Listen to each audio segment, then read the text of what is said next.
Olá, caros alunos do curso de Romanos. Hoje nós estudaremos os capítulos 9, 10 e 11. O tema é Israel.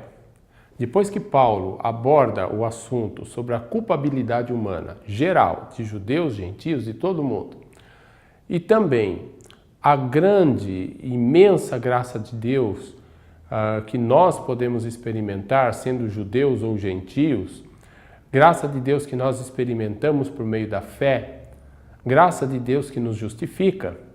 Então, depois que ele trata desses assuntos, ele aborda uma questão que para ele é profunda e muito intrigante.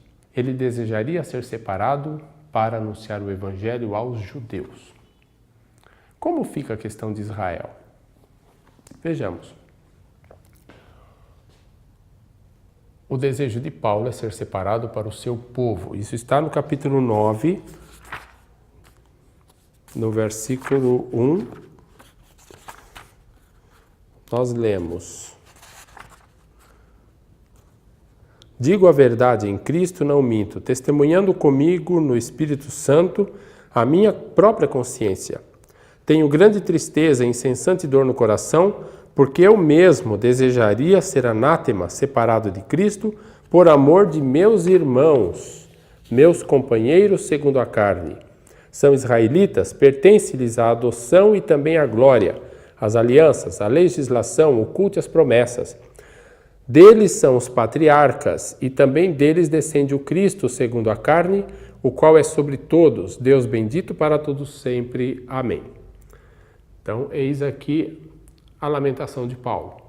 Mas, ao mesmo tempo, ele entra com a pergunta, ou aliás, com uma observação. E não pensemos que a palavra de Deus haja falhado.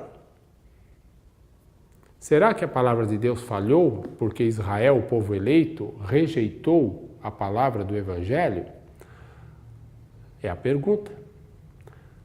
A resposta de Paulo é: a palavra de Deus, a promessa, Deus não falhou. As promessas de Deus não falharam. Primeiramente, Deus escolheu Israel. Isso nós encontramos do versículo 10 ao versículo 13. E não ela somente, quer dizer, Sara, mas também Rebeca, ao conceber de um só Isaque, nosso pai, e ainda não eram os gêmeos nascidos, nem tinham praticado bem ou mal, para que o propósito de Deus quanto à eleição, quanto à escolha, prevalecesse, não por obras, mas por aquele que chama, já fora dito a ela: o mais velho será servo do mais moço. Como também, como está escrito: amei Jacó, porém me aborreci de Esaú. Amei Jacó, odiei Esaú. Mas que isto significa? Paulo não se refere apenas a indivíduos. Ele, por Jacó e Esaú, ele se refere a povos, a Israel e os idumeus. Nesse caso, quem foi escolhido? Israel. Israel é o povo eleito. Israel é o povo sobre o qual repousam as promessas divinas. Portanto, Deus escolheu Jacó, quer dizer, Israel, porque ele quis. Deus é livre para escolher quem ele quer. Se Israel é o povo eleito, se ele recebeu a graça de ser separado, de trazer tudo que Paulo apresenta aqui em cima, quando ele diz a adoção, a glória, as alianças, a legislação, culto e promessas, é porque ele foi escolhido. Deus escolheu Israel. Porém, também o apóstolo Paulo nos mostra como Israel rejeitou a justiça de Deus, porque se fiou em sua própria justiça, buscou essa justiça por meio de obras. E aí Paulo é contundente em dizer que isso é impossível. Portanto, nesse caso, não é Deus quem falhou. Israel pode falhar, as pessoas podem falhar, eu posso falhar, A promessa de Deus jamais falha. Então, como podemos entender essa relação da promessa de Deus que não falha e de Israel que rejeita? Deus sempre cumpre suas promessas. Vamos olhar esse trechinho do capítulo 11.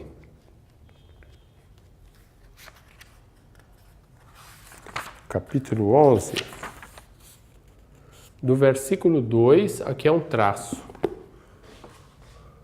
ao versículo 10. Deus não rejeitou o seu povo, a quem de antemão conheceu. Ou não sabeis o que a Escritura refere a respeito de Elias, como insta perante Deus contra Israel, dizendo: Senhor, mataram os teus profetas, arrasaram os teus altares, e só eu fiquei e procuram tirar-me a vida. Que lhe disse, porém, a resposta divina? Reservei para mim 7.000 homens, que não dobravam os joelhos diante de Baal. Assim, pois, também agora, no tempo de hoje, sobrevive um remanescente segundo a eleição da graça. E se é pela graça, já não é pelas obras. Do contrário, a graça já não é graça. Que diremos, pois? O que Israel busca, isto não conseguiu. Mas a eleição o alcançou, e os mais foram endurecidos. Como está escrito, Deus lhes deu espírito de entorpecimento, olhos para não ver e ouvidos para não ouvir, até o dia de hoje. E diz Davi: torne-se-lhes a mesa em laço e armadilha, em tropeço e punição.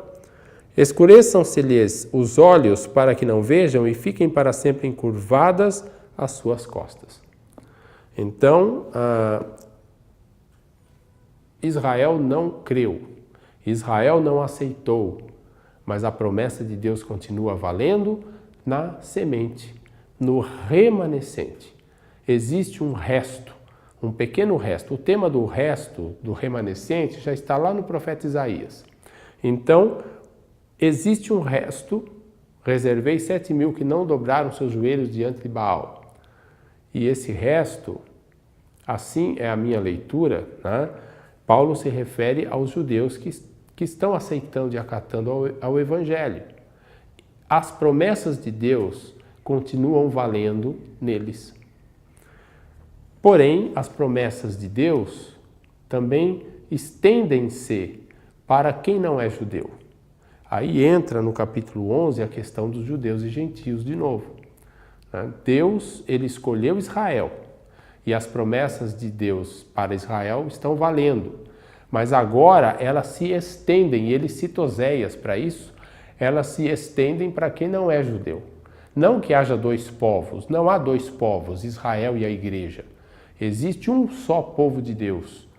E esse povo de Deus agora vinculado à leitura e à fé no Evangelho.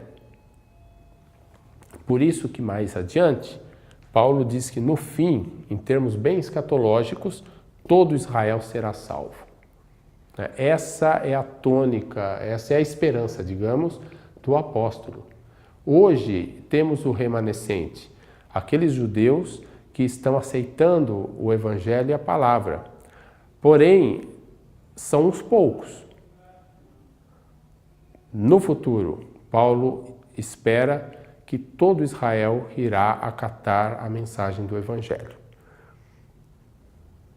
Então, do capítulo 9 ao 11, Paulo está tratando de Israel. E ele usa termos muito próprios, tanto do Antigo Testamento, quanto do judaísmo de sua época, como eleição. Israel é o povo eleito. Só que agora, essa eleição também passa aos gentios. Também nós vemos isso no capítulo 11. O gentio não pode se vangloriar dizendo: eles rejeitaram para que eu aceitasse. Eu tenho que temer, porque se eu não vigiar, também eu, como gentio, se não permanecer, serei cortado.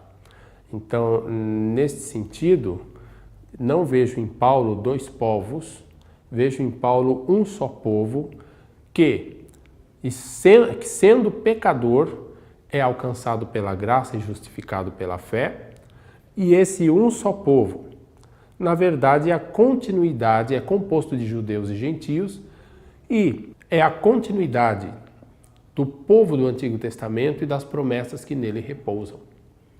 É o mesmo Deus agindo, o mesmo Deus cumprindo as promessas, mas agora ampliando o alcance dessas promessas para quem não é judeu. E Paulo tem a esperança que um dia todo Israel irá acatar essa palavra, e ele vê nos dias atuais não falha nas promessas divinas, mas cumprimento no resto, no remanescente. Existem aqueles que estão acatando a palavra de Deus no meio do povo judaico. Até aqui nossa reflexão. Bons estudos e até a próxima aula.